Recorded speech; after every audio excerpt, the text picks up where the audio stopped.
நல்ல நல்ல பிள்ளைகளை நம்பி இந்த நாடே இருக்குது தம்பி. நல்ல நல்ல பிள்ளைகளை நம்பி இந்த நாடே இருக்குது தம்பி. சின்னஞ்சிறு கைகளை நம்பி ஒரு சரித்திரம் இருக்குது தம்பி. சின்னஞ்சிறு கைகளை நம்பி ஒரு சரித்திரம் இருக்குது தம்பி.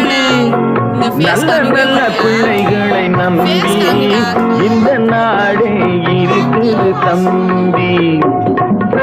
கருணை இருந்தால் வள்ளலாகலாம், கடமை இருந்தால் வீரனாகலாம். கருணை இருந்தால் வள்ளலாகலாம், கடமை இருந்தால் வீரனாகலாம். பொறுமை இருந்தால் மனிதனாகலாம்.